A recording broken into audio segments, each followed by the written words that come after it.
1431년 한양, 세종대왕 13년의 봄은 유난히도 화창했습니다. 그러나 경복궁 동궁전의 분위기는 봄날의 따스함과는 달리 냉랭하기만 했습니다. 세자 이항 훗날 문종으로 즉위하게 될 그는 이미 2차례의 세자빈 폐출이라는 뼈아픈 상처를 안고 있었습니다. 세종실록 11년 10월 기사를 보면 첫 번째 세자빈 김씨가 질투와 투기로 폐출된 기록이 생생하게 남아 있습니다. 김씨는 봉씨 가문의 딸로 1428년 세자빈에 책봉되었으나 불과 3년 만인 1431년에 투기하고 시기하는 행실이 심하다는 이유로 궁에서 쫓겨났습니다. 세종은 아들의 배필로 간택한 여인이 이토록 빨리 실패로 돌아간 것에 크게 실망했고 세자 또한 깊은 상처를 받았습니다. 상황은 더 악화되었습니다. 두 번째 세자빈으로 간택된 봉씨 역시 1436년 입궁한 지 불과 몇 년 만에 폐출되고 말았습니다. 세종실록 18년의 기록에 따르면 봉씨 또한 부덕이 없고 질투가 심하다는 이유였습니다. 이는 단순한 개인의 불행이 아니었습니다. 조선 왕실의 입장에서 보면 세자의 혈통을 이을 원손이 태어나지 않는다는 것은 왕조의 존립과 직결된 심각한 문제였습니다.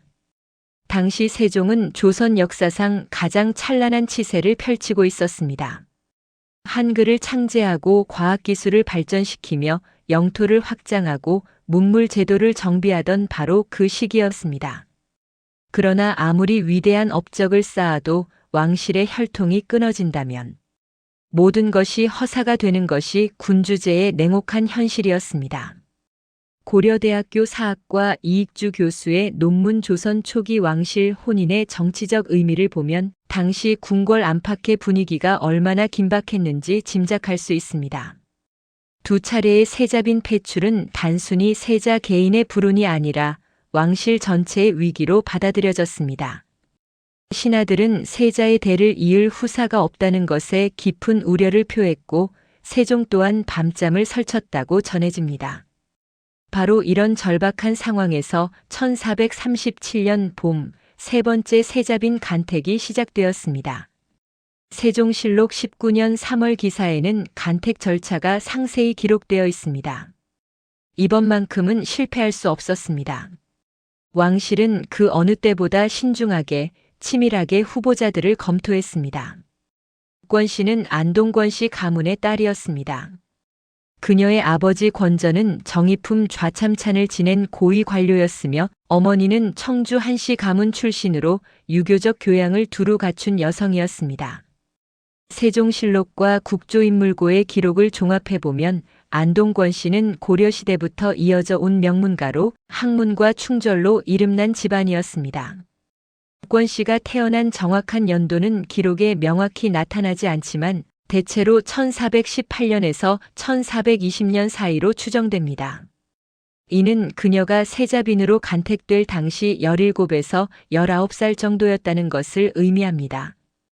당시로서는 혼기가 조금 늦은 편이었지만 명문가의 규수로서 충분한 교육과 수양을 받을 수 있는 시간이었습니다.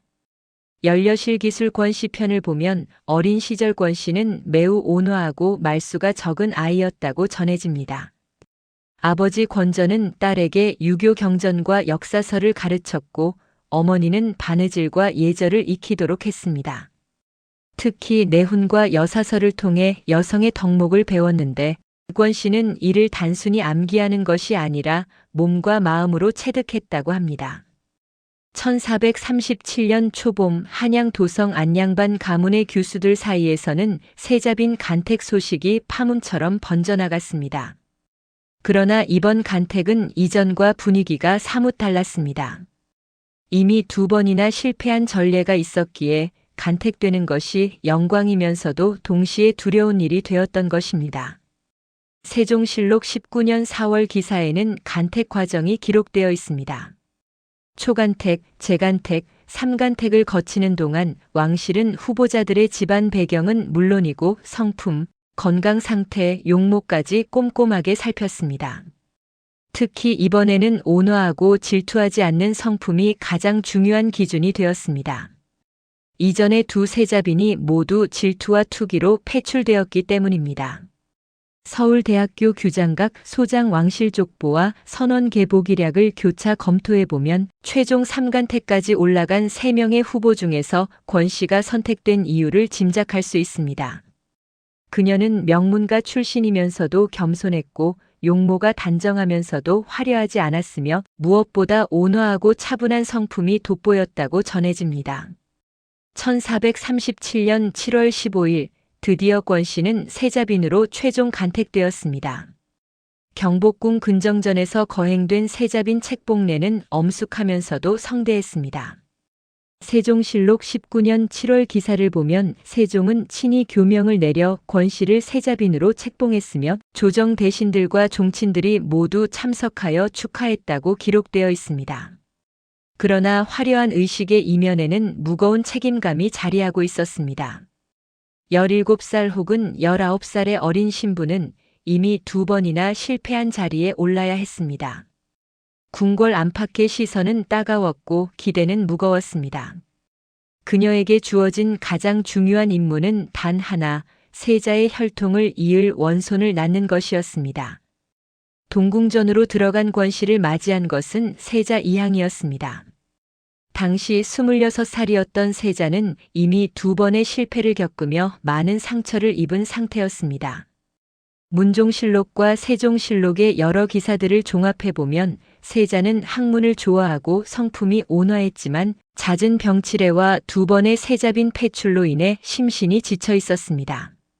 한양대학교 사학과 신명호 교수의 저서 조선 왕실의 의례와 생활을 보면 당시 동궁전의 분위기를 짐작할 수 있습니다. 세자는 권 씨를 맞이하면서도 내심 불안했을 것입니다. 또다시 실패하면 어떡하나, 이번에도 원손을 얻지 못하면 어떡하나 하는 두려움 말입니다. 그러나 권 씨는 달랐습니다. 연려실 기술과 국조보감의 기록에 따르면 그녀는 동궁전에 들어선 첫날부터 극진한 공손함과 온화함을 보였다고 합니다. 세자를 대할 때는 항상 겸손했고 궁녀들에게도 부드럽게 대했으며 화려한 치장이나 사치를 멀리했습니다. 입궁 후 얼마 지나지 않아 권 씨는 시아버지 세종을 뵙는 첫 문안을 드렸습니다. 세종실록 19년 8월 기사에는 이날의 기록이 간략히 남아 있습니다. 세종은 새로운 세자빈을 보고 흡족해했다고 전해집니다. 그녀의 단정한 용모와 겸손한 태도가 세종의 마음에 들었던 것입니다. 더 중요한 것은 시어머니인 소헌왕후와의 관계였습니다. 소헌왕후 심씨는 세종의 왕비이자 세자의 어머니로 궁중에서 막강한 영향력을 행사하고 있었습니다. 고려대학교 한국사연구소의 논문 조선 초기 왕실 여성의 역할을 보면 소헌왕후는 자상하면서도 엄격한 성품으로 궁중을 다스렸다고 합니다. 권 씨는 소헌왕후를 모시는데 극진했습니다. 매일 아침 문안을 드렸고 식사 시중을 들었으며 시어머니의 말씀을 경청하고 따랐습니다. 세종실록의 여러 기사들을 보면 소헌왕후 또한 며느리 권 씨의 효성과 부덕을 칭찬했다는 기록이 나타납니다. 1437년부터 1440년까지 권 씨는 동궁전에서 조용하고 성실하게 세자빈으로서의 본분을 다했습니다. 화려한 연회나 사치스러운 의식은 없었고 오직 세자를 내조하고 시부모를 봉양하는 데 집중했습니다. 승정원 일기의 단편적인 기록들을 종합해보면 그녀는 세자가 정무에 집중할 수 있도록 뒷바라지했고 세자가 병환으로 누웠을 때는 밤새 간호했다고 전해집니다. 시간이 흐르면서 세자와 권 씨 사이에는 깊은 신뢰와 애정이 쌓여갔습니다. 이배용 교수의 저서 조선 왕실의 여인들에는 이런 구절이 있습니다. 문종은 권 씨에게서 이전의 두 세자빈에게서 느끼지 못했던 평온함과 안정감을 느꼈다. 그녀는 시끄럽지 않았고 요구하지 않았으며 다투지 않았다. 그저 조용히 옆에 있어 주었다. 그러나 시간이 흐르면서 궁궐 안팎에서는 조바심이 커져갔습니다. 권 씨가 입궁한 지 1년이 지나고 2년이 지나고 3년이 지났지만 원손의 소식은 들려오지 않았습니다. 세종실록 20년대의 여러 기사들을 보면 신하들이 은근히 원손의 탄생을 염원하는 상소를 올렸고 왕실에서는 기자재를 지내는 등 온갖 노력을 기울였습니다. 국권씨 자신도 이 무게를 온몸으로 느꼈을 것입니다. 자신에게 주어진 가장 중요한 임무를 완수하지 못하고 있다는 죄책감, 혹시 자신도 이전의 두 세자빈처럼 실패하는 것은 아닐까 하는 불안감이 그녀를 짓눌렀을 것입니다. 1440년 여름 드디어 권 씨에게 임신의 징후가 나타났습니다. 이 소식은 궁궐 전체를 설레게 했습니다. 세종은 즉시 최고의 의녀들을 동궁전에 배치했고 세자는 아내를 극진히 보살폈습니다. 세종실록 22년의 기록들을 보면 왕실이 얼마나 이 임신을 조심스럽게 지켜보았는지 알 수 있습니다. 그러나 이 임신은 몇 달 만에 유산으로 끝나고 말았습니다. 권 씨와 세자 그리고 왕실 전체의 낙담은 이루 말할 수 없었습니다. 그러나 그들은 희망을 잃지 않았습니다.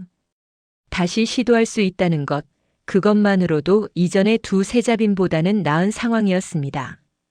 1441년 초 권 씨는 다시 임신했습니다. 이번에는 더욱 조심스러웠습니다. 세종은 동궁전의 경호를 강화했고 소원왕후는 며느리를 위해 몸소 보약을 다렸습니다. 세자는 아내가 편안히 쉴 수 있도록 모든 신경을 썼습니다. 권 씨는 이 모든 관심과 기대를 조용히 받아들이며 묵묵히 자신의 몸을 돌보았습니다. 그녀는 알고 있었습니다. 이것이 단순히 자신의 아이가 아니라 조선 왕조의 대를 이을 원손이라는 것을, 그리고 이것이 자신에게 주어진 숙명이라는 것을. 1441년 가을로 접어들면서 권 씨의 배는 점점 불러왔습니다. 궁궐 안팎에서는 원손 탄생을 기원하는 기도와 제사가 이어졌습니다. 세종은 친히 종묘와 사직에 제를 올렸고 전국의 사찰에서는 왕실의 안녕을 비는 기도가 올려졌습니다. 권 씨는 이 모든 기대를 지고 조용히 그날을 기다렸습니다. 그녀의 마음속에는 기쁨과 두려움이 공존했을 것입니다. 드디어 어머니가 될 수 있다는 기쁨, 그리고 출산이라는 생사의 고비에 대한 두려움 말입니다. 그리고 마침내 1441년 7월 그녀의 산기가 시작되었습니다. 온 궁궐이 숨을 죽이고 그 순간을 기다렸습니다. 세 번째 세자빈 권 씨가 과연 조선 왕실이 그토록 기다려온 원손을 무사히 낳을 수 있을 것인가? 그것은 한 여인의 운명이 걸린 순간이었고 동시에 한 왕조의 미래가 걸린 순간이었습니다.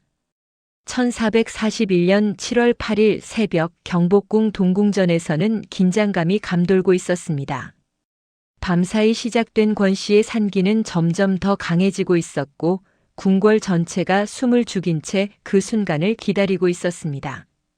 세종실록 23년 7월 8일 기사에는 이날의 상황이 간략하지만 생생하게 기록되어 있습니다. 동궁전 산실청에는 최고의 의녀들과 산파들이 대기하고 있었습니다. 세종은 친히 명의들을 선발하여 며느리의 출산을 돕도록 했고 소원왕후는 밤새 불공을 들이며 며느리와 손주의 무사함을 빌었습니다. 세자 이항은 산실 밖을 서성이며 아내를 걱정하는 마음을 애써 감추지 못했습니다. 서울대학교 규장각 소장 승정원 일기의 해당 날짜 기록을 보면 당시 조정의 대신들까지도 평소보다 일찍 궁궐에 나와 소식을 기다렸다고 합니다. 이는 단순한 왕손의 탄생이 아니었습니다. 이미 두 번의 세자빈 폐출을 겪은 왕실에게 그리고 4년 가까이 원손을 기다려온 조선 조정에게 이날은 왕조의 미래가 결정되는 순간이었습니다. 산고는 길고도 고통스러웠습니다. 동국 여지 승남과 연려실 기술의 기록을 교차 검토해보면 권 씨의 출산은 새벽부터 시작되어 거의 반나절이 걸렸다고 전해집니다. 조선시대 출산은 현대와 달리 산모의 목숨을 담보로 한 생사의 갈림길이었습니다. 특히 왕실의 출산은 더욱 조심스러웠는데 혹시라도 산모나 아기에게 문제가 생기면 의녀들까지도 책임을 져야 했기 때문입니다.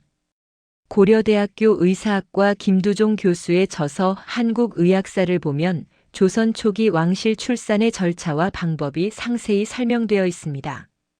산실에는 정갈하게 준비된 자리가 마련되었고 의녀들은 동의보감의 전신이라 할 수 있는 의학 지식을 총동원하여 산모를 도왔습니다.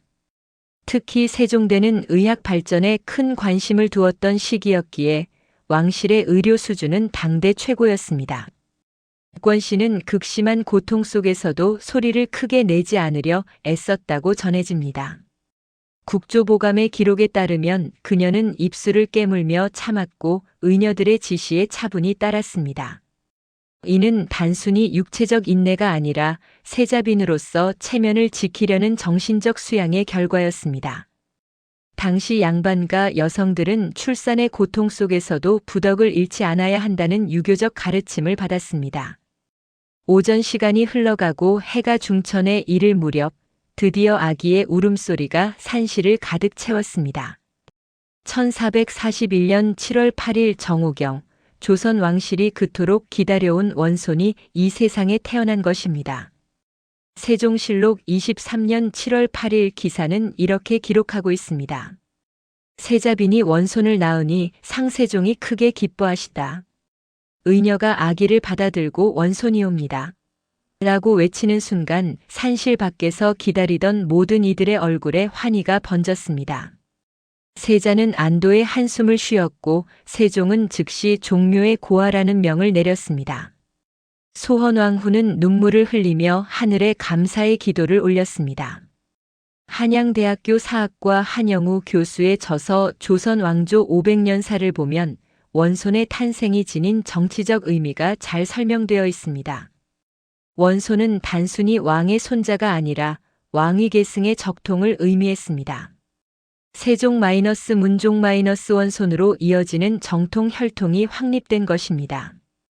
이는 왕권의 안정과 직결되는 중차대한 사건이었습니다. 태어난 아기는 건강했습니다. 의녀들의 보고에 따르면 원손은 울음소리도 우렁차고 사지도 온전하며 몸무게도 적당했다고 합니다. 세종실록의 연이은 기사들을 보면 세종은 즉시 전국에 사멸령을 내렸고 원손의 탄생을 경축하는 잔치를 베풀도록 했습니다. 산실에서는 권씨가 출산의 고통에서 벗어나 조금씩 기력을 회복하고 있었습니다. 의녀들이 그녀를 깨끗이 닦아내고 정갈한 옷으로 갈아입힌 후 처음으로 아기를 그녀의 품에 안겨주었습니다. 연려실 기술에 전하는 일화를 보면 권씨는 아기를 품에 안고 눈물을 흘렸다고 합니다. 그것은 기쁨의 눈물이었습니다. 4년 가까운 기다림 끝에 드디어 어머니가 된 것입니다. 그녀는 조용히 아기의 얼굴을 들여다보며 작은 손을 어루만졌습니다.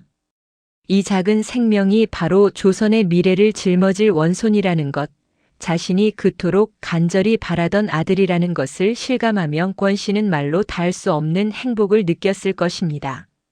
세자가 산실로 들어와 아내와 아들을 보았을 때의 감격은 이루 말할 수 없었습니다. 문종실록의 기록과 후대 야사들을 종합해보면 문종은 권씨의 손을 잡고 고생했소라고 말하며 깊은 감사를 표했다고 전해집니다. 그는 아들의 얼굴을 한참 동안 들여다보며 비로소 자신도 아버지가 되었다는 실감을 했습니다. 이날 오후 세종은 친히 동궁전을 방문하여 손주를 보았습니다. 세종실록 23년 7월 8일 기사에는 세종이 원손의 용모가 기특하다며 기뻐했다는 기록이 있습니다. 환갑을 넘긴 세종에게 손주의 탄생은 왕조의 미래가 보장되었다는 안도감을 주었습니다. 소헌왕후 역시 며느리를 위로하고 손주를 품에 안아보았습니다. 이배용 교수의 조선 왕실의 여인들에는 이런 대목이 나옵니다. 소헌왕후는 며느리 권씨에게 잘했다는 칭찬을 아끼지 않았고 원손을 안고는 눈시울을 붉혔다고 전해진다.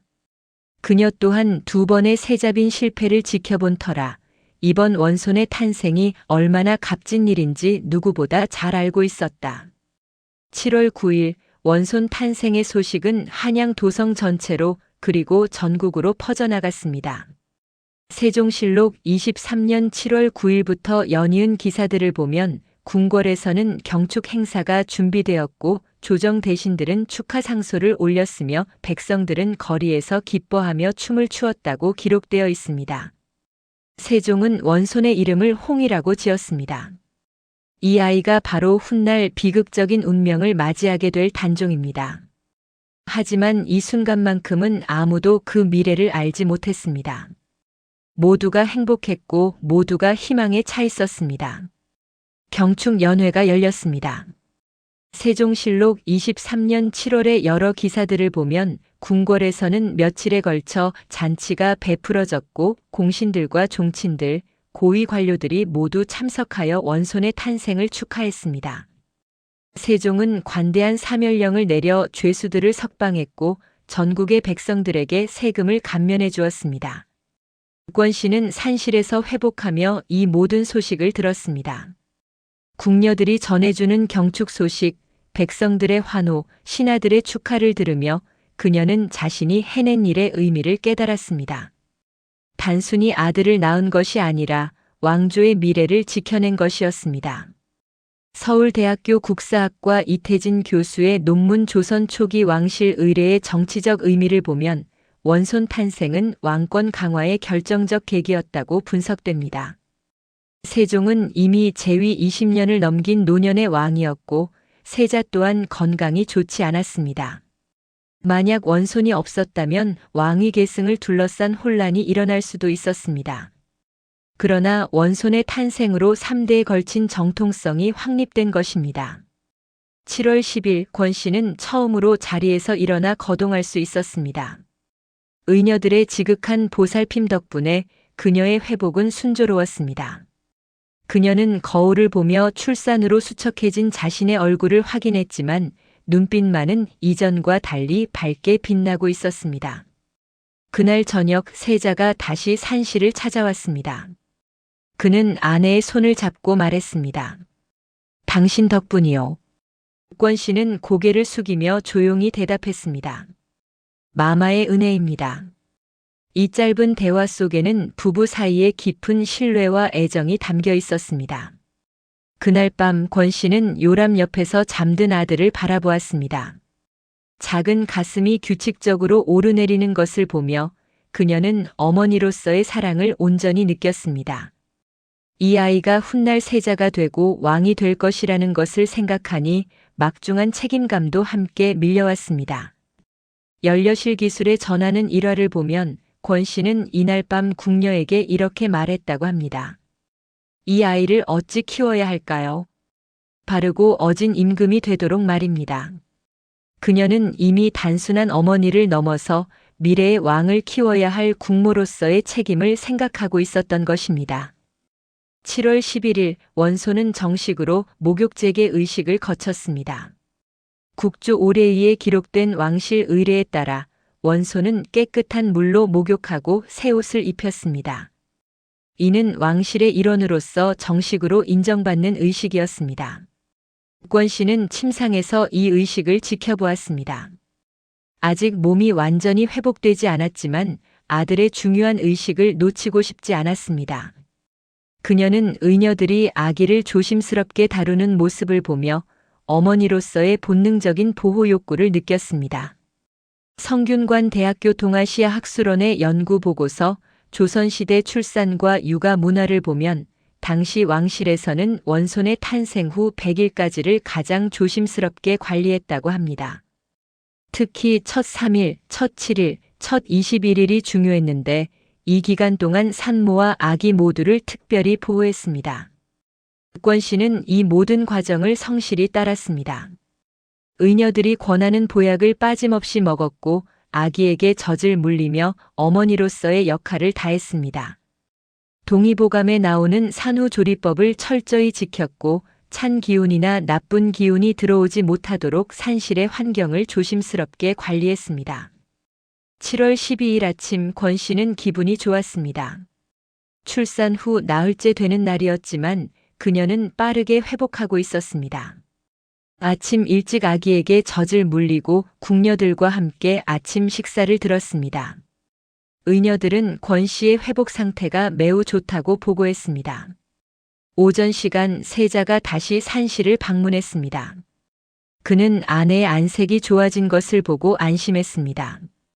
부부는 함께 아들을 바라보며 앞으로의 일들을 이야기했습니다.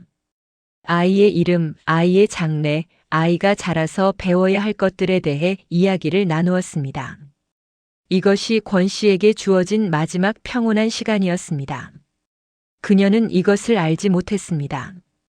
자신에게 남은 시간이 얼마 되지 않았다는 것을, 이 행복이 곧 끝날 것이라는 것을 말입니다. 정오가 지나고 오후가 되자 권 씨는 갑자기 몸에 열이 오르기 시작했습니다. 처음에는 대수롭지 않게 여겼습니다. 출산 후 일시적인 열은 흔한 일이었으니까요. 하지만 시간이 지날수록 열은 점점 더 높아졌고 권 씨는 식은땀을 흘리기 시작했습니다. 의녀들이 급히 달려왔습니다. 그들은 권 씨의 이마를 짚어보고는 안색이 굳어졌습니다. 이것은 평범한 산후 증상이 아니었습니다. 급성 산후결, 오늘날로 치면 산후 감염증의 징후였습니다. 세종실록 23년 7월 12일 기사는 간략하지만 긴박함을 전합니다. 세자빈이 갑자기 병환이 위중해지다.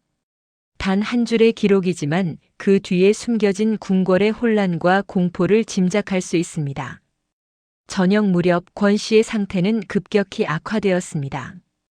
고열에 시달리며 의식이 흐려지기 시작했습니다. 최고의 의원들이 급히 불려왔지만 그들도 속수무책이었습니다. 당시 의학 수준으로는 산후 감염을 치료할 방법이 없었습니다. 세자는 아내의 침상 옆을 떠나지 않았습니다. 세종과 소헌왕후도 급히 동궁전으로 달려왔습니다. 모두가 기도했습니다. 제발 며느리가, 아내가, 어머니가 살아나기를 간절히 빌었습니다. 하지만 7월 13일 새벽 출산 후 단 하루를 더 살았던 권 씨는 22살의 짧은 생을 마감했습니다. 아들을 낳은 기쁨을 누린 지 채 48시간도 되지 않아서였습니다. 동궁전의 곡소리가 울려 퍼졌습니다. 이틀 전만 해도 환희로 가득했던 궁궐이 이제는 슬픔으로 물들었습니다.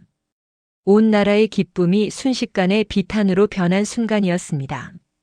1441년 7월 13일 새벽 동궁전 산실에서 권 씨가 숨을 거두는 순간 세자 이향의 비통함은 말로 표현할 수 없었습니다. 세종실록 23년 7월 13일 기사는 이렇게 간략히 기록하고 있습니다. 세자빈 권 씨가 조라니 세자가 통곡하였다. 단 한 줄의 기록이지만 그 뒤에 숨겨진 세자의 절규와 슬픔을 충분히 짐작할 수 있습니다. 세자는 아내의 차가워진 손을 부여잡고 눈물을 흘렸습니다.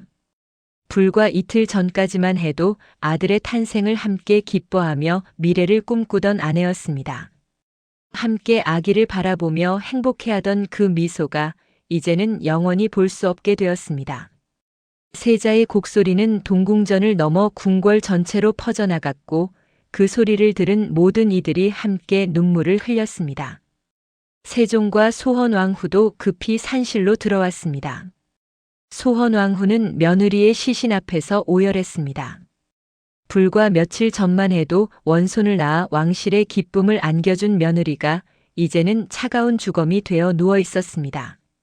세종실록의 연이은 기사들을 보면 소헌왕후는 하늘이 어찌 이리 잔인할 수 있느냐며 슬퍼했다고 전해집니다. 세종 또한 깊은 슬픔에 잠겼습니다. 한양대학교 사학과 신명호 교수의 저서 세종, 그가 바라본 세상을 보면 세종은 며느리 권 씨를 매우 아끼고 신뢰했다고 합니다. 두 번의 세자빈 실패 후에 맞이한 세 번째 세자빈이었고 그녀는 왕실의 기대에 완벽하게 부응했습니다. 겸손하고 효성스러우며 무엇보다 원손까지 낳아주었습니다. 그런데 그 원손을 낳고 단 하루 만에 세상을 떠나다니 세종에게도 이것은 받아들이기 힘든 비극이었습니다. 승정원 일기 해당 날짜의 기록을 보면 세종은 즉시 조정에 상을 알렸고 국상에 준하는 예우로 장례를 치르라는 명을 내렸습니다. 비록 권 씨는 세자빈의 신분으로 세상을 떠났지만 원손을 낳은 공로를 기려 최고의 예우를 하겠다는 것이었습니다. 산실 한켠에서는 갓 태어난 원손이 울고 있었습니다. 이제 겨우 생후 닷새밖에 되지 않은 어린 생명이 어머니의 죽음을 알 리 없었습니다. 궁녀들이 급히 유모를 찾아 아기를 돌보게 했지만 세자는 아들을 안아보지도 못했습니다. 아내의 죽음 앞에서 아들조차 돌볼 여유가 없었던 것입니다. 서울대학교 국사학과 이태진 교수의 논문 조선 초기 왕실의 비극과 정치적 파장을 보면 권 씨의 갑작스러운 죽음은 단순한 개인의 불행이 아니라 왕실 전체를 뒤흔든 사건이었다고 분석됩니다. 불과 며칠 전까지 전국이 원손의 탄생을 경축하며 축제 분위기였는데 이제는 상을 당한 슬픔으로 바뀐 것입니다. 7월 13일 낮 조정 대신들이 동궁전으로 달려와 조문했습니다. 세종실록 23년 7월 중순의 여러 기사들을 보면 영의정 황희를 비롯한 고위 대신들이 모두 상복을 입고 세자를 위로했다고 기록되어 있습니다. 대신들 역시 권 씨의 죽음을 안타까워했습니다. 그녀는 겸손하고 덕망 있는 세자빈으로서 조정의 존경을 받았기 때문입니다.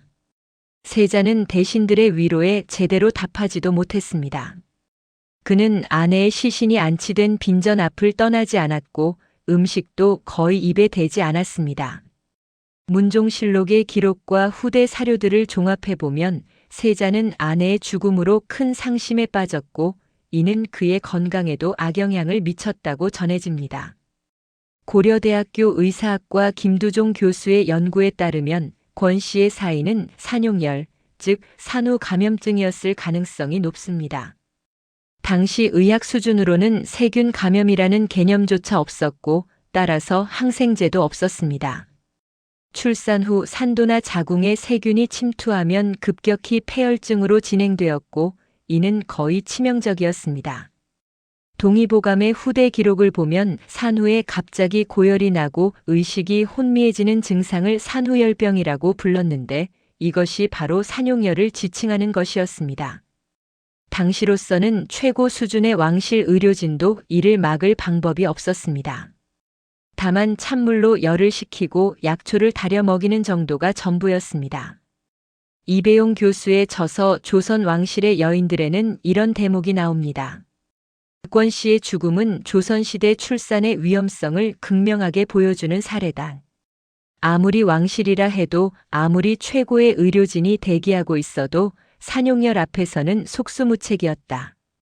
이것이 바로 조선시대 여성들이 출산을 생사의 갈림길로 인식했던 이유다. 7월 15일 권 씨의 빈소가 정식으로 차려졌습니다. 국조 오례의에 따라 세자빈의 상례 절차가 진행되었습니다.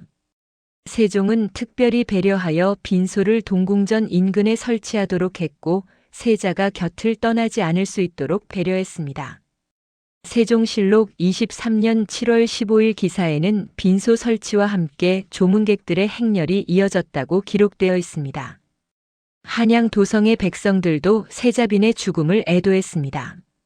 불과 일주일 전만 해도 원손의 탄생을 축하하며 거리에서 춤을 추던 사람들이 이제는 고개를 숙이고 한숨을 쉬었습니다. 연려실 기술에 전하는 이야기를 보면 한양의 부녀자들 사이에서는 가여운 세자빈을 위한 기도가 이어졌다고 합니다. 특히 여성들에게 권 씨의 죽음은 더욱 가슴 아픈 일이었습니다. 출산은 모든 여성이 겪어야 하는 일이었고 그 위험성을 누구보다 잘 알고 있었기 때문입니다. 왕실의 세자빈도 출산으로 목숨을 잃을 수 있다는 사실은 출산이 얼마나 위험한 일인지를 다시 한번 상기시켜 주었습니다.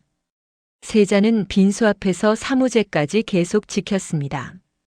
유교 예법에 따르면 상주는 초우제, 제우제, 사무제를 지내야 했는데 세자는 이 모든 제사를 극진히 지냈습니다.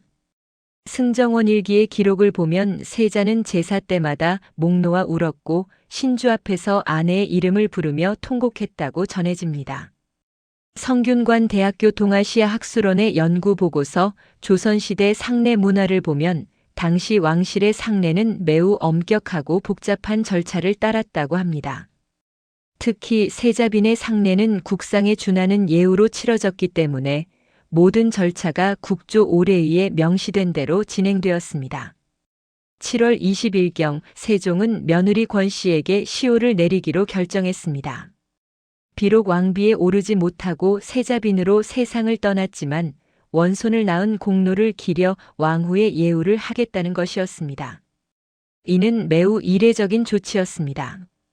세종실록 23년 7월의 여러 기사들을 보면 조정에서는 이 문제를 놓고 논의가 있었습니다. 일부 신하들은 세자비는 아직 왕비가 아니므로 시호를 내리는 것이 과하다고 주장했습니다. 하지만 세종은 단호했습니다. 원손을 낳아 종사의 대를 이었으니 마땅히 왕후의 예로 대우해야 한다는 것이었습니다. 결국 조정은 세종의 뜻을 따랐고 권씨에게는 소원이라는 시호가 추중되었습니다.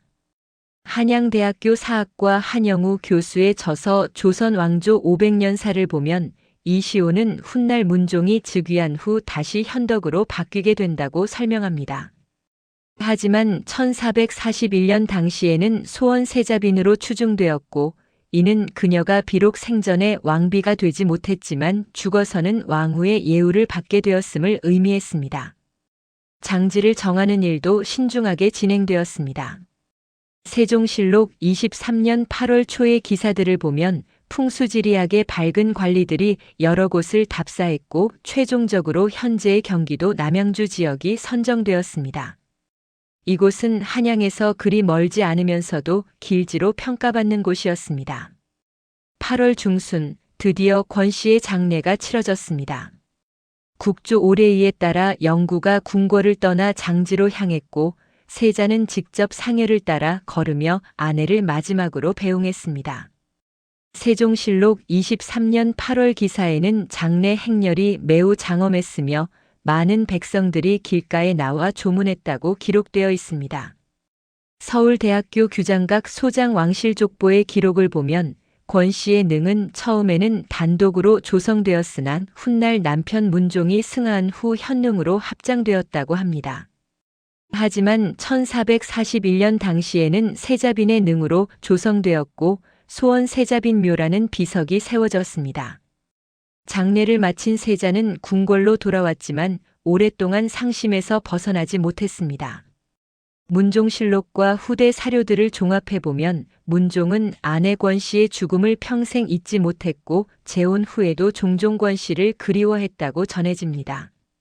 이는 단순한 애정의 문제가 아니라 원손을 낳고 죽은 아내에 대한 깊은 미안함과 고마움이 복합된 감정이었습니다. 한편 어머니를 잃은 원손 홍위는 유모의 손에서 자라기 시작했습니다. 생후 닷새 만에 어머니를 잃은 이아기는 어머니의 얼굴을 한 번도 제대로 보지 못했습니다. 권씨가 아들을 품에 안아본 시간은 불과 하루 남짓이었고 그마저도 아기는 기억할 수 없는 시간이었습니다. 이덕일 작가의 저서 조선 왕을 말하다에는 이런 구절이 있습니다. 단종의 비극은 이미 탄생과 동시에 예고되어 있었다. 어머니 없이 자란 왕자, 병약한 아버지, 그리고 권력을 노리는 숙부들. 이 모든 요소가 훗날 단종의 비극적 운명을 만들어냈다. 세종은 손주를 극진히 보살폈습니다. 세종실록의 여러 기사들을 보면 세종은 직접 원손의 건강을 챙기고 최고의 유모를 선발하여 돌보게 했으며 원손의 성장 과정을 세심하게 지켜보았다고 기록되어 있습니다. 아들 세자가 상심에 빠져 있었기에 할아버지 세종이 대신 손주를 돌본 것입니다. 소헌왕후 역시 손주를 아꼈습니다. 이배용 교수의 연구에 따르면 소헌왕후는 며느리를 잃은 슬픔을 손주 사랑으로 달랬다고 합니다. 그녀는 자주 원손을 찾아가 안아주고 궁녀들에게 원손을 잘 돌보라고 당부했습니다.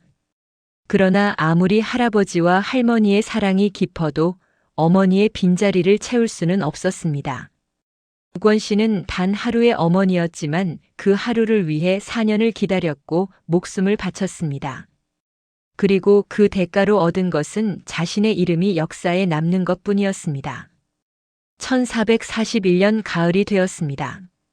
한양 도성의 나뭇잎들이 노랗게 물들어가는 동안 동궁전에는 여전히 슬픔이 가시지 않았습니다.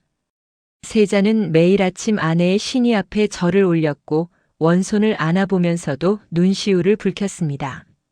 승정원 일기의 기록을 보면 세자는 신하들에게 이렇게 말했다고 합니다. 원손을 볼 때마다 세자빈이 생각난다. 이 아이를 낳느라 세자빈이 목숨을 잃었으니 과인은 어찌 이 아이를 대해야 하는가. 이는 기쁨과 슬픔이 뒤섞인 복잡한 감정의 고백이었습니다. 권 씨의 죽음은 단순히 한 여인의 비극으로 끝나지 않았습니다. 그것은 조선 왕실의 운명을 바꾼 사건이었고 훗날 단종의 비극으로 이어지는 첫 번째 징조였습니다. 만약 권 씨가 살아서 아들을 길렀다면 단종의 운명은 달라졌을까요? 강한 외척의 뒷받침이 있었다면 수양대군의 찬탈을 막을 수 있었을까요? 역사에 가정은 없지만 권 씨의 죽음이 훗날 단종의 고립으로 이어졌다는 것은 부인할 수 없는 사실입니다. 어머니 없이 자란 왕자는 정치적으로도 취약할 수밖에 없었고 이는 결국 비극의 씨앗이 되었습니다. 1441년 겨울 첫눈이 내리던 날 세자는 홀로 아내의 능을 찾아갔습니다. 연려실 기술에 전하는 일화를 보면 세자는 능 앞에서 한참을 서 있었고 눈물을 흘렸다고 합니다. 22살의 짧은 생을 살다 간 아내, 아들을 낳고 하루 만에 세상을 떠난 아내를 그는 평생 잊지 못했습니다. 권 씨는 왕비가 되지 못했습니다. 중궁전에 앉아 국모로서 나라를 돌볼 기회도 없었습니다. 아들을 키워 훌륭한 왕으로 만들 시간도 주어지지 않았습니다. 그녀에게 주어진 것은 단 하루 아들을 품에 안아본 그 짧은 시간뿐이었습니다. 하지만 그 하루는 결코 헛되지 않았습니다. 그녀는 조선 왕조의 대를 이었고 역사에 자신의 이름을 남겼습니다. 비록 삶은 짧았지만 그 의미는 깊고 무거웠습니다. 현덕왕후 권씨, 그녀는 단 하루의 어머니였지만 영원한 비극의 주인공으로 역사에 남게 되었습니다. 1450년 2월 세종대왕이 승하했습니다. 조선을 가장 찬란하게 빛낸 성군이 세상을 떠나자 온 나라가 슬픔에 잠겼습니다. 문종실록 즉위년 2월 17일 기사에는 세종의 승하와 함께 세자 이항이 왕위에 오른 과정이 상세히 기록되어 있습니다. 새 임금이 된 문종은 이미 39세의 중년이었고 오랜 병환으로 건강이 매우 좋지 않은 상태였습니다. 왕위에 오른 문종이 가장 먼저 한 일 중 하나는 9년 전에 세상을 떠난 세자빈 권 씨를 왕으로 추존하는 것이었습니다. 문종실록 즉위년 3월의 기록을 보면 문종은 조정에 명하여 권 씨에게 현덕왕후라는 시호를 올리고 능호를 소릉이라 정했습니다. 이로써 권 씨는 비록 생전에는 왕비가 되지 못했지만 죽은 지 9년 만에 정식으로 왕후의 지위를 얻게 되었습니다. 한양대학교 사학과 한영우 교수의 저서 조선 왕조 500년사를 보면 이 조치는 단순히 죽은 아내에 대한 애정의 표현만은 아니었다고 설명합니다. 문종은 자신의 적장자인 단종의 정통성을 강화하기 위해서도 어머니를 왕후로 추존할 필요가 있었습니다. 왕후의 아들이어야 정통 왕위 계승자로서의 지위가 더욱 확고해지기 때문입니다. 당시 10살이었던 원손 홍위, 즉 훗날의 단종은 어머니의 얼굴조차 기억하지 못했습니다. 생후 닷새 만에 어머니를 잃은 그는 할아버지 세종과 할머니 소헌 왕후의 손에서 자랐고 아버지 문종은 병약함 때문에 아들을 충분히 돌볼 수 없었습니다. 단종실록과 세조실록의 여러 기록들을 종합해보면 단종은 어린 시절부터 외로웠고 강력한 외척의 후원도 없었습니다. 서울대학교 국사학과 이태진 교수의 논문 문종 단종 시대의 정치적 불안정을 보면 문종이 즉위했을 때 이미 조정 안팎에서는 권력 구도에 대한 불안감이 감돌고 있었다고 분석됩니다. 문종의 건강이 좋지 않았고 왕세자 홍위는 너무 어렸으며 왕실 종친 중에는 야심 있는 대군들이 여럿 있었습니다. 특히 수양대군 훗날의 세조가 안평대군은 능력도 뛰어나고 세력도 강했습니다.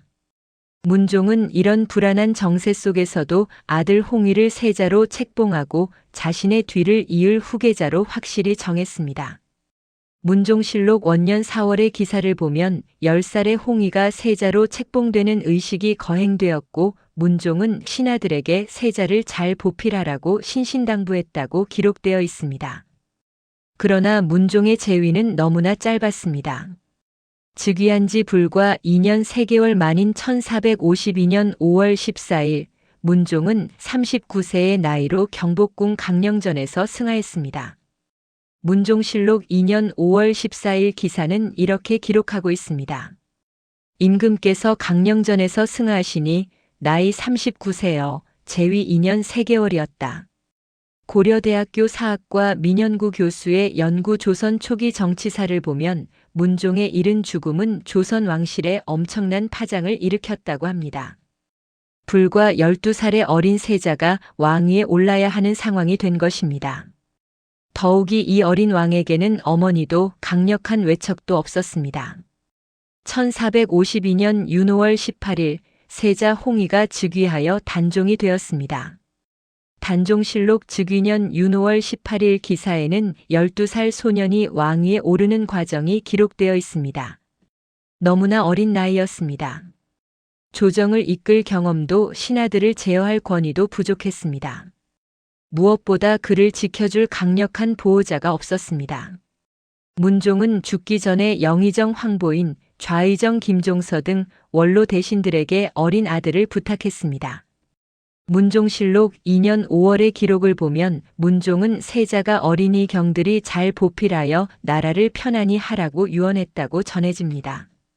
충신들은 눈물을 흘리며 어린 임금을 지키겠다고 맹세했습니다. 그러나 권력의 공백은 야심가들에게 기회였습니다. 수양대군 이유는 단종의 숙부이자 세종의 둘째 아들로 뛰어난 능력과 강한 권력욕을 지닌 인물이었습니다. 이배용 교수의 저서 조선 왕실의 여인들을 보면 수양대군은 이미 문종 재위 시절부터 권력의 핵심에 있었고 조정의 실력자들과 깊은 관계를 맺고 있었다고 설명합니다. 1453년 10월 10일 역사는 다시 한번 피로 물들었습니다. 수양대군이 쿠데타를 일으켜 김종서, 황보인 등 단종을 보필하던 대신들을 제거한 것입니다. 단종실록 원년 10월 10일부터 이어지는 기사들은 그날의 참혹함을 생생하게 전합니다. 이것이 바로 역사에 기록된 계유정난입니다. 서울대학교 규장각 소장 승정원 일기의 해당 날짜 기록을 보면 그날 밤 궁궐 안팎이 피로 물들었고 수양대군의 군사들이 대신들의 집을 습격하여 목숨을 빼앗았다고 기록되어 있습니다. 김종서는 집에서 살해되었고 황보인은 잡혀가 죽임을 당했으며 그 외 단종을 지키려던 많은 신하들이 목숨을 잃었습니다. 13살의 어린 단종은 속수무책이었습니다. 신명호 교수의 저서 단종, 꺾인 왕관을 보면 단종은 그날 밤 경복궁에서 무슨 일이 벌어지고 있는지조차 제대로 파악하지 못했다고 합니다. 다음 날 아침 숙부 수양대군이 궁궐로 들어와 역적들을 처단했다고 보고했을 때 단종은 그저 고개를 끄덕일 수밖에 없었습니다. 계유정난 이후 수양대군은 영의정이 되어 조정의 모든 권력을 장악했습니다. 단종실록 원년 10월 이후의 기록들을 보면 수양대군은 자신의 사람들을 요직에 앉히고 반대파를 숙청하며 사실상 왕 노릇을 했습니다. 어린 단종은 허수아비 왕에 불과했습니다. 1455년 윤유월 11일 마침내 수양대군은 단종을 압박하여 왕위를 넘겨받았습니다.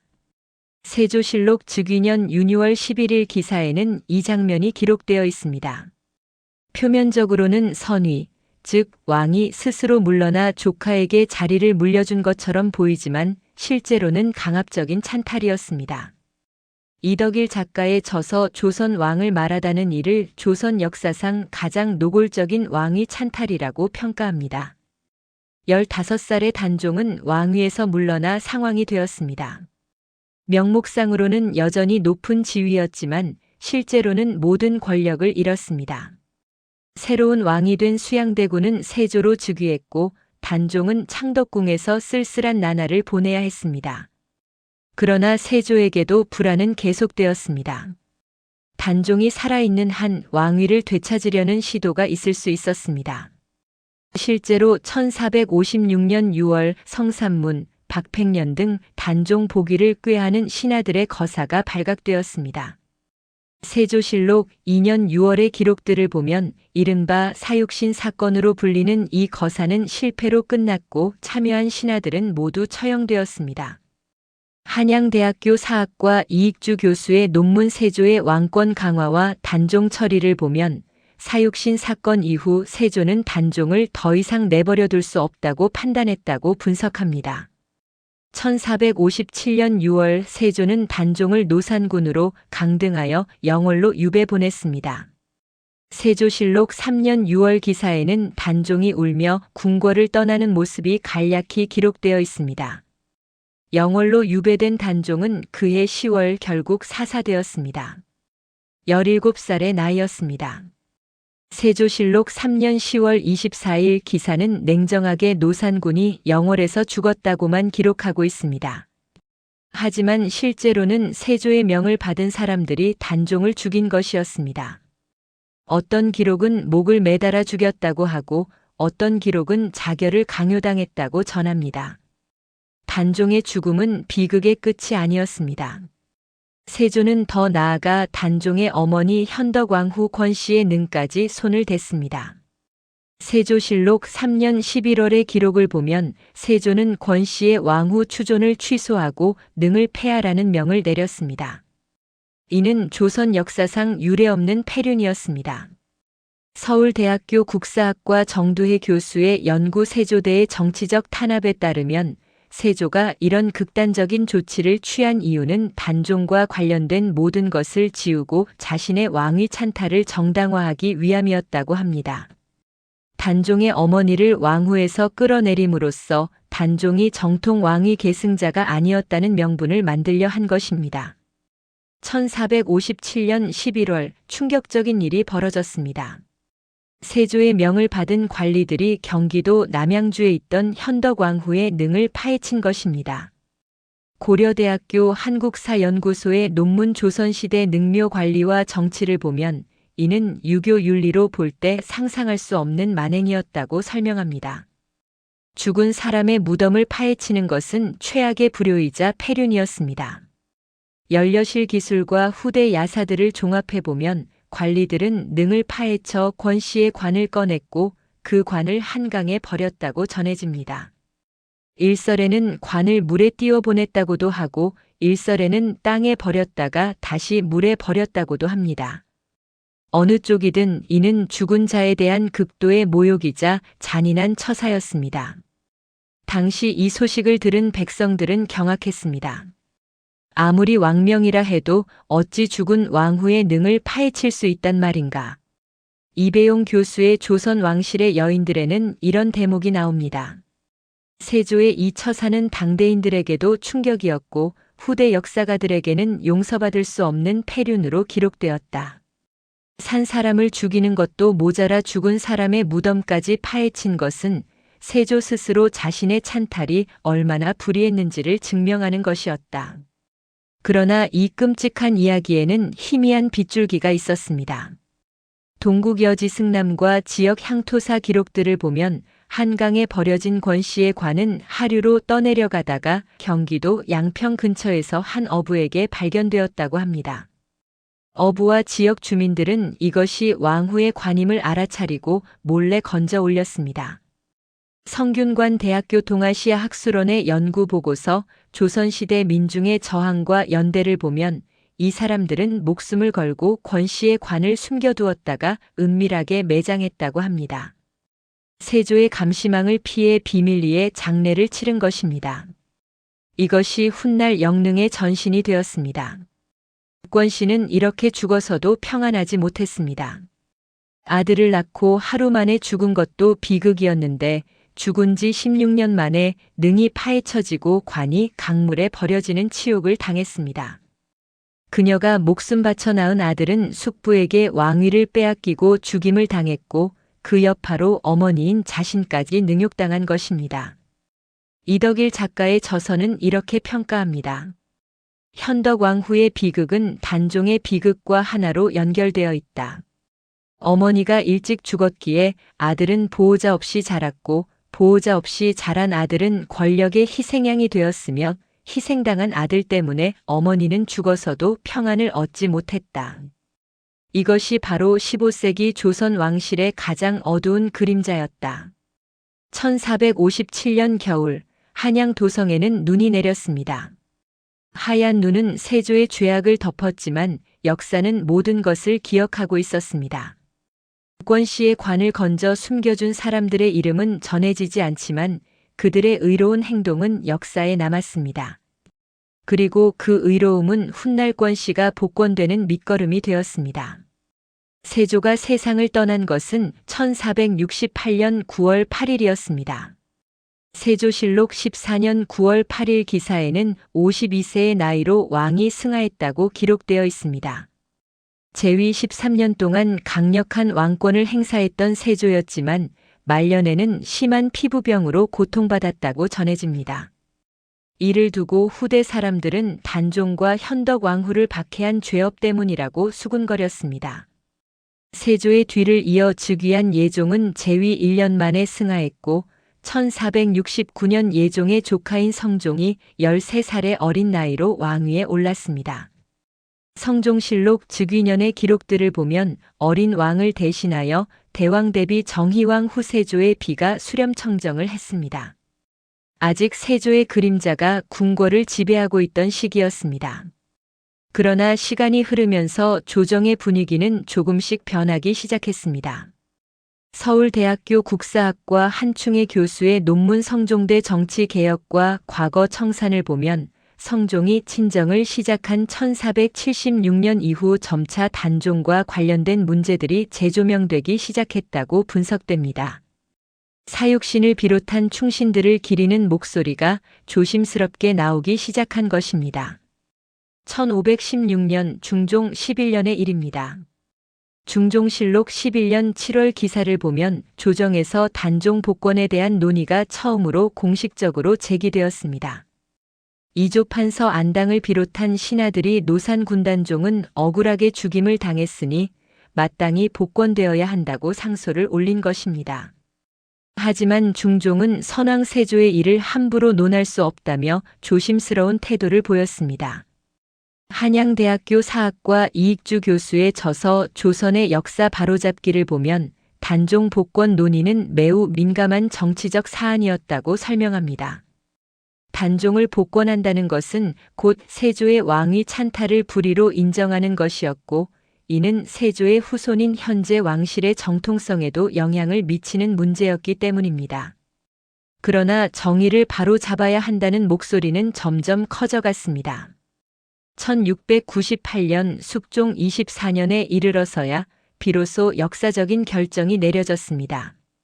숙종실록 24년 9월 23일 기사에는 이렇게 기록되어 있습니다. 노산군을 복위하여 단종으로 추존하고 묘호를 단종이라 하였다. 단종이 죽은 지 241년 만의 일이었습니다. 고려대학교 사학과 민현구 교수의 연구 숙종대의 역사정의 회복을 보면 이 결정은 숙종의 강력한 의지가 있었기에 가능했다고 합니다. 숙종은 비록 자신이 세조의 후손이지만 역사의 정의를 바로잡는 것이 왕실의 도덕성을 높이는 길이라고 판단했습니다. 조정의 반대를 무릅쓰고 단종 복권을 단행한 것입니다. 단종이 복권되자 자연스럽게 그의 어머니 현덕왕후에 대한 논의도 시작되었습니다. 숙종실록 24년 10월의 기록들을 보면 신하들이 단종을 복권했으니 그 어머니인 현덕왕후도 마땅히 복권되어야 한다고 상소를 올렸습니다. 숙종은 이를 받아들여 현덕왕후의 왕후 지위를 회복시키고 능을 다시 조성하도록 명했습니다. 서울대학교 규장각 소장 승정원일기 숙종 24년조를 보면 능 조성을 위한 논의가 상세히 기록되어 있습니다. 문제는 현덕왕후의 유해를 어디서 찾느냐는 것이었습니다. 1457년 세조의 명으로 관이 강물에 버려진 후 어디에 어떻게 매장되었는지 정확한 기록이 없었기 때문입니다. 연려실 기술과 지역 향토지의 기록들을 종합해보면 조정에서는 경기도 양평과 여주 일대를 수소문했고 결국 지역 주민들의 증언을 통해 은밀히 매장된 묘소를 찾을 수 있었다고 합니다. 240여 년 전 의로운 백성들이 목숨을 걸고 지켜준 그 자리였습니다. 1699년 숙종 25년에 현덕왕후의 능이 새롭게 조성되었습니다. 숙종실록 25년 4월 기사에는 능호를 소릉으로 정하고 경기도 남양주에 능을 조성했다고 기록되어 있습니다. 이는 현덕왕후가 처음 장사 지내졌던 곳 근처였습니다. 258년 만에 그녀는 비로소 왕후로서 마땅한 예우를 받으며 제대로 된 능을 갖게 된 것입니다. 성균관 대학교 동아시아 학술원의 연구 보고서 조선 왕릉의 복원과 의미를 보면 현덕왕후의 능 복원은 단순한 능묘 조성이 아니라 역사 정의를 회복하는 상징적 행위였다고 설명합니다. 세조에 의해 훼손되었던 어머니와 아들의 명예가 그들이 죽은 지 수백 년 만에 비로소 회복된 것입니다. 이후 현덕왕후와 단종에 대한 제사가 정기적으로 봉행되었습니다. 영조실록, 정조실록 등의 기록들을 보면 역대 왕들은 현덕왕후의 능을 찾아 제사를 지냈고 그녀의 비극적인 삶을 애도했습니다. 특히 정조는 1791년 현덕왕후 능을 참배하고 직접 제문을 지어 그녀의 한을 위로했다고 전해집니다. 한양대학교 사학과 신명호 교수의 저서 조선의 역사 다시 쓰다를 보면 현덕왕후와 단종의 복권은 조선 왕실이 스스로의 역사를 반성하고 정의를 회복한 중요한 사건이었다고 평가합니다. 비록 늦었지만 역사는 결국 진실을 기억하고 정의를 회복했다는 점에서 의미가 깊다는 것입니다. 현덕왕후의 능인 소릉은 오늘날까지 경기도 남양주시 진건읍에 자리하고 있습니다. 남편 문종의 능인 현능과는 떨어진 곳에 위치해 있는데 이는 현덕왕후가 문종보다 먼저 세상을 떠났고 이후 문종이 계비를 맞이했기 때문입니다. 문종의 현능에는 계비 현덕왕후 봉씨와 합장되어 있습니다. 이배용 교수의 조선 왕실의 여인들에는 이런 대목이 나옵니다. 현덕왕후는 삶에서도 죽음에서도 죽음 이후에도 외로웠다. 남편과 함께 묻히지도 못했고 아들과 함께 있지도 못했다. 하지만 그 외로움은 그녀가 선택한 것이 아니라 운명이 강요한 것이었다. 그녀는 단 하루의 어머니였지만 그 하루를 위해 목숨을 바쳤고 죽어서도 아들 때문에 고통받았다. 오늘날 소릉을 찾는 사람들은 많지 않습니다. 화려한 왕릉들에 비해 소박하고 위치도 다소 외진 곳에 있기 때문입니다. 하지만 그 소박함 속에는 말로 닿을 수 없는 슬픔과 한이 서려 있습니다. 능 앞에 서면 22세의 짧은 생을 살다 간 여인의 애절한 이야기가 들려오는 듯합니다. 문화재청에서 발간한 조선 왕릉 종합학술조사 보고서를 보면 소릉은 왕후릉으로서는 비교적 간소하게 조성되어 있다고 기록되어 있습니다. 이는 복권 당시의 재정 사정도 있었지만 동시에 그녀가 겪었던 고난을 상징하는 것처럼 보이기도 합니다. 화려하지 않지만 품위 있게, 크지 않지만 정성스럽게 조성된 능입니다. 매년 현덕왕후의 제사는 후손들에 의해 조용히 봉행됩니다. 전주 이시 대동종약원에서 주관하는 제사에는 왕실의 후손들이 모여 그녀의 영혼을 위로합니다. 고려대학교 민속학과 정승모 교수의 현장 연구에 따르면 제사를 지내는 후손들은 가장 비운의 왕후를 기리며 묵념한다고 합니다. 현덕왕후의 이야기는 현대를 사는 우리에게도 많은 것을 생각하게 합니다. 서울대학교 여성학과 조은 교수의 논문 조선시대 여성의 삶과 현대적 재해석을 보면 현덕왕후의 비극은 단순히 개인의 불운이 아니라 시대가 여성에게 강요한 역할과 그 대가를 상징한다고 분석합니다. 그녀는 원손을 낳으라는 왕실과 시대의 요구를 완벽하게 수행했습니다. 그리고 그 대가로 목숨을 잃었습니다. 살아생전에는 단 하루만 어머니로서의 기쁨을 누렸고 죽어서는 아들 때문에 능이 파헤쳐지는 치욕을 당했습니다. 부활하지 못한 사랑, 지켜지지 못한 모성, 짓밟힌 존엄이 그녀의 삶을 관통합니다. 그러나 동시에 그녀의 이야기는 희망의 메시지도 담고 있습니다. 역사는 비록 느리지만 결국 정의를 회복한다는 것, 권력은 진실을 일시적으로 왜곡할 수 있지만 영원히 묻을 수는 없다는 것을 보여줍니다. 세조의 폐류는 강력했지만 영원하지 못했고 의로운 백성들의 작은 행동은 미약해 보였지만 역사를 바꾸었습니다. 이덕일 작가의 저서 조선 왕을 말하다는 이렇게 마무리합니다. 현덕왕후 권씨는 단 하루의 영광과 영원한 비극을 동시에 경험한 여인이다.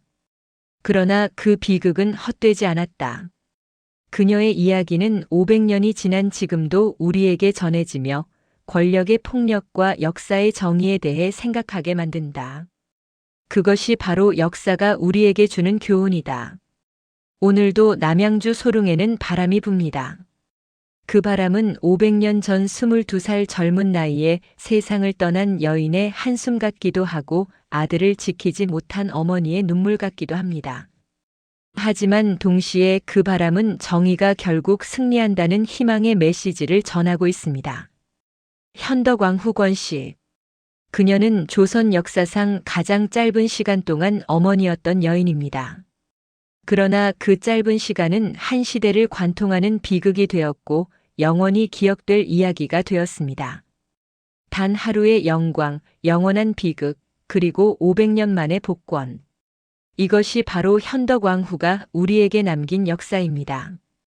능앞의 비석에는 현덕왕후 소릉이라는 글자가 새겨져 있습니다. 간결한 글자이지만 그 뒤에 숨겨진 이야기는 결코 간결하지 않습니다. 사랑과 희생, 권력과 정의, 죽음과 부활이 모두 담긴 무거운 글자입니다. 역사를 공부하는 학생들이, 능을 찾는 관광객들이, 혹은 우연히 이 이야기를 접한 독자들이 현덕왕후의 삶을 통해 무엇을 느낄까요? 아마도 각자 다른 감정을 느낄 것입니다. 어떤 이는 슬픔을, 어떤 이는 분노를, 어떤 이는 안타까움을 느낄 것입니다. 하지만 한 가지는 분명합니다.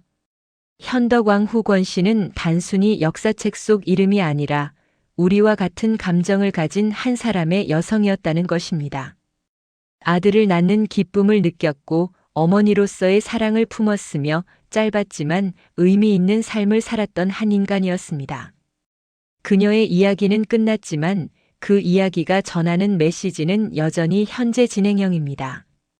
정의는 느리지만 반드시 온다는 것, 진실은 일시적으로 묻힐 수 있지만 영원히 사라지지 않는다는 것, 그리고 한 사람의 삶은 비록 짧아도 역사에 영원히 남을 수 있다는 것. 이것이 바로 현덕왕후 권씨가 500년의 세월을 넘어 우리에게 전하는 마지막 메시지입니다. 단 하루의 영광과 영원한 비극을 넘어 결국 역사는 그녀를 기억했고 정의는 회복되었으며 그녀의 이름은 영원히 남았습니다. 그것으로 충분합니다.